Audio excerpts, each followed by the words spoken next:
തിരുവോണത്തെ വരവേൽക്കാനുള്ള ഒരുക്കത്തിലാണ് മലയാളികൾ. ഉത്രാടപ്പാച്ചിൽ നാളെയാണെങ്കിലും വിപണി ഇതിനോടകം തന്നെ സജീവമാണ്. കോഴിക്കോട് നിന്ന് സമീർ സി മുഹമ്മദ് തയ്യാറാക്കിയ റിപ്പോർട്ടിലേക്ക്.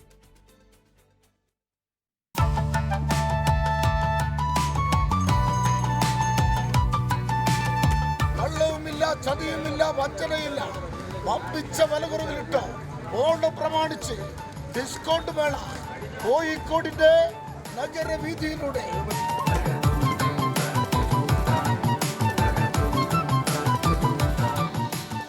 കെങ്കേമമായ സദ്യയും പുത്തൻ പുടവകളുമാണ് ഓണാഘോഷത്തിന്റെ നിറവ്.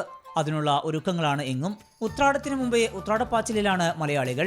പൂരാടം നാളിൽ തന്നെ ഓണവിപണി സജീവം. പല വ്യഞ്ജനങ്ങളും പച്ചക്കറിയും ഓണക്കോടിയും എടുക്കുന്ന തിരക്ക്. ചുരിദാർ വാങ്ങി, കുട്ടികൾക്ക് ഡ്രസ്സ് എടുത്തിട്ടുണ്ട്, ഏട്ടനെടുത്തിട്ടുണ്ട്, എല്ലാവർക്കും ഡ്രസ്സ് എടുത്തിട്ടുണ്ട്.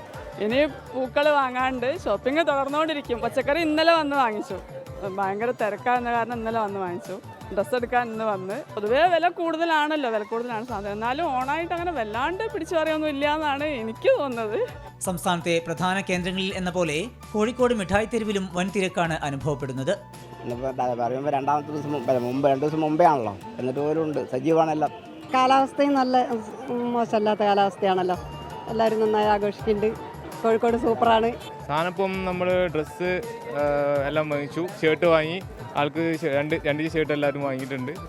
പിന്നെ അടിപൊളിയാണ് ഓണത്തിൻ്റെ പാച്ചിലെന്ന് പറയാം. പൂവിപണിയും സജീവം. പൂരാട നാളിൽ പൂരത്തിരക്ക് എന്നൊരു ചൊല്ലുണ്ട്. ഈ തിരക്ക് തന്നെയാണ് ആ ചൊല്ലിന് കാരണം. വ്യാപാര സ്ഥാപനങ്ങളിലും വഴിയോരങ്ങളിലും തിരക്കേറുകയാണ്. കോഴിക്കോട് മിഠായി തെരുവിൽ നിന്ന് അനൂപിനൊപ്പം സമീർ സി മുഹമ്മദ്, 24. ലോകത്തെവിടെയായാലും ഏത് സമയത്തും 24 വാർത്തകളും ഓഗ്മെന്റഡ് റിയാലിറ്റി പാക്കേജുകളും എക്സ്പ്ലെയിനറുകളും വിശദമായി കാണാൻ ഞങ്ങളുടെ യൂട്യൂബ് ചാനൽ നിങ്ങൾക്ക് സബ്സ്ക്രൈബ് ചെയ്യാം.